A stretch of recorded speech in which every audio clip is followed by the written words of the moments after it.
I am officially giving up because I cannot fix that check engine light code. It's the P0171, which is system bank 12 lean. I've tried everything that I can. Took out the manifold, fixed all, or not fixed all. I don't even know if I had leaks or not. But I took off the manifold, got all the EBAP system, and all the holes was clamped up. Vacuum checked it, boost leak checked it, put some air on the lines. Nothing, found nothing there.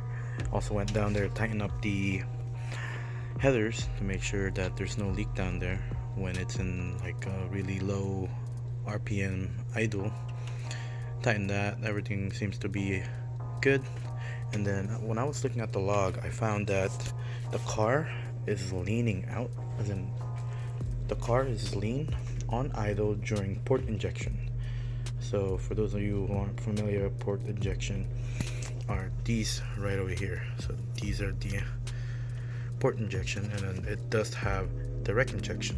So what I noticed was I maxed out my long-term fuel trim whenever it's idling, but if I ever slightly blip or even touch the pedal, the long-term fuel trims actually goes to zero, or I think 10% and lower. So what I was looking at is the injector timings.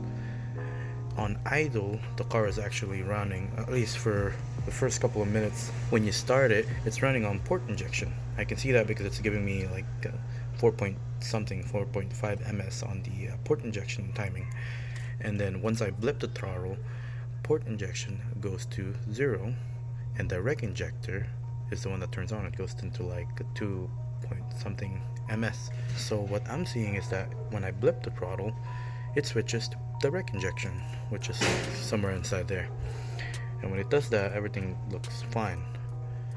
I've tried also cleaning out the O-rings on the port injection, and there wasn't any luck in that. So I'm finally putting up the white flag and saying it's a tune related thing. So I could try and get an updated tune from Kraftwerks, but that's really unlikely because I didn't buy it from them, right? So that's the reason why I'm giving up. I'm gonna just take off the supercharger and put it back to stock before I can even smog it, because I'm for when the date I got pulled over, the court date's almost coming up, and also my temporary permit is also expiring. Sad to say that I can't smog it like this. I really wanted to see how the process was, how I would talk to the smog tag or whatever, but I guess that's not gonna happen.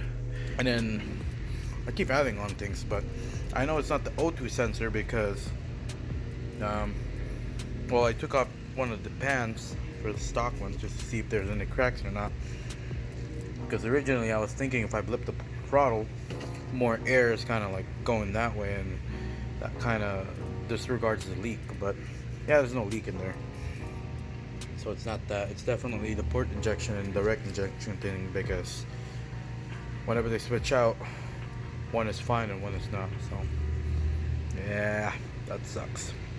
You guys ever want to see what a naked stock manifold looks like? Look like this. Why do I have a glare in the camera? I'm gonna clean it up. Here's what a stock header look like. Looks like any other equal link header. It does have flex pipe. Ooh, that's something new. There's a cat right there. That's a weld stuff. Well, I'm not a welder, but you guys consider those welds good or not? Pretty thick. Maybe they're automated, but maybe that's why they're like that. But yeah, gotta put back the bolts. And which sucks is like these bolts are like nut bolts on top. They're so hard to get to. So I'm just trying to figure that out. There's one here, and I'm like, how am I supposed to fit? I guess you're supposed to take them off when it's out of the car. So I can do that. Yeah, I'm gonna put that back. So first order of business is take off all the parts of the supercharger. I'm gonna try and label these best I could and put them in a Ziploc. And then I got all my stock parts here. Bad thing is I gotta go find some more because this came out of my BRZs. And if I ever get state rep, I don't got nothing. So I put that back on there. That's where the videos from the past will probably help me because I don't remember exactly how that thing bolts into here, but figure that out on the way. So yeah, take this out first and we'll go from there.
Alright you guys, so let me tell you guys a quick clutch story here.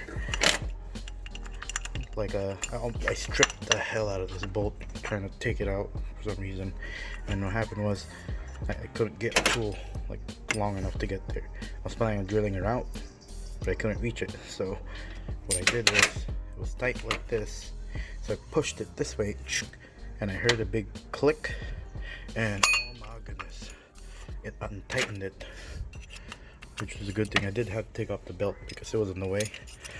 But that's all that matters, that I was able to take this out without having to drill or do anything else. But as you guys can see, it's always the last freaking bolt, always the last one that I have trouble with. Either strips, gets lost, or whatnot. But yeah, whew. So what a relief, big relief. Yeah, so as far as everything else, I'll put the belt back. I think it's like this, and like I don't remember, but take this off. This one I'm gonna leave for now because you guys can see that's a different bolt there. It needs to be a pulley bolt like this, so I'm gonna have to find that before I can even take this off. Other than that, everything else is basically stock now. Just need a tune, put the intake back on, should be good to go. Take this off, look how bad it's leaking. Something's probably not in there, right? Yeah, there we go. I did forget to mention that these mounts, I think, are from the superchargers. I need to find 2 bolts on here. This one for the alternator and one here. For now, I'll keep them because I do need to find another one before I can even take this out. I don't want to risk, technically you can run it without it, but I don't want to risk something falling off. So figure out how to put it back. So a couple more things that I need. I'm gonna need to get an idler pulley bolt and washer, and also a crank pulley holder, because in this car it's automatic, so if you just turn it, you can't really take it out no matter where you put it, because there's a torque converter. If you had the manual, you can put it in 6th gear and then untighten it, no problem. But since it's automatic, can't really do that with anything. Can't just put it in 6th gear and untighten it. So I am gonna need that tool, whatever I need. I don't know yet though, so I need to order that, but for now that can stay there. Other than that, it's time to put back the stuff, that stuff here, I don't think you guys need to see that. And have it tuned to stock tune and run it. I'm actually excited because I haven't driven a stock FRS or BRZ, and I'm excited to see what it feels like.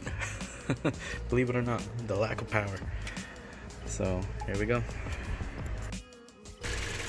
Alright you guys, so nighttime now. I have to say, got all the stock intake stuff on there, and it's running quite good. So the check engine light that I was talking to you guys about is not here anymore, which is good. So it might have been tune related or my injectors, I don't know. But as of now, the car is running really well. I guess I'll never, or I won't find out until I do a real test drive. I'll clean up real quick, it's nighttime.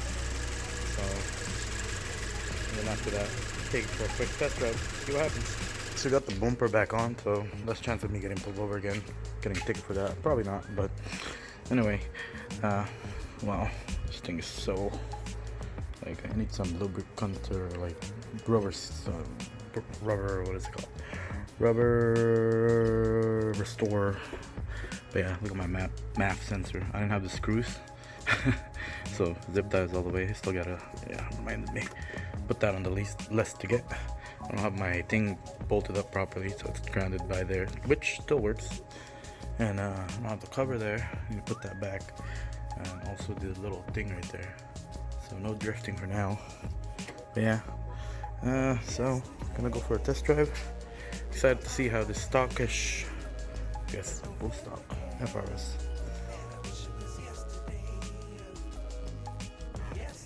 Alright you guys, so I'm finally here and ready to be smog in that shop over there.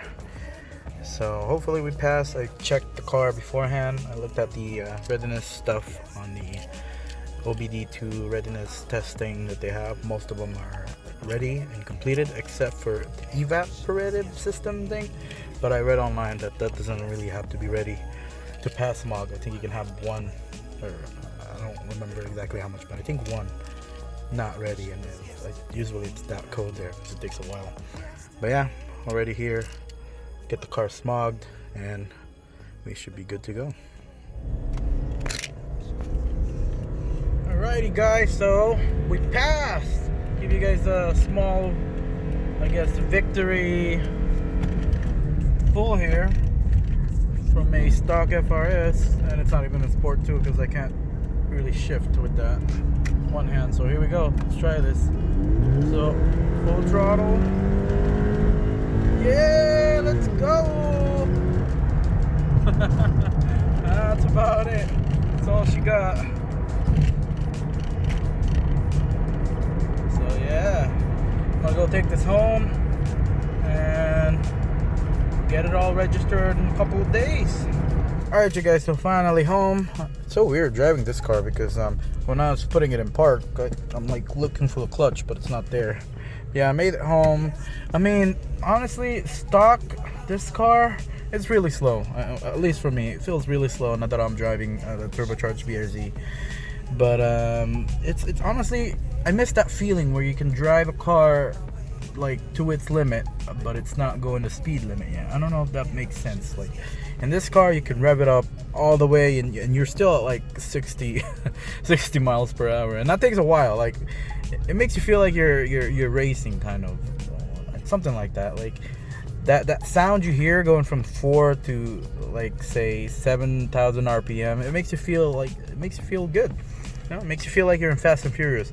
Driving a BRZ around like that, you don't get the same feeling because that thing gets to that point so fast that it's just, yeah. But in this car, you know, it takes a while to get there, so you feel like you're in that racing mode kind of thing. But yeah, so all good there. This passed. Now all I have to do is get it registered. At least for California, I'm supposed to bring the car itself because it is out of state, so they'll verify the VIN and all that. And then other than that, bring the smog, get it registered, get the plates in there, and we should be good.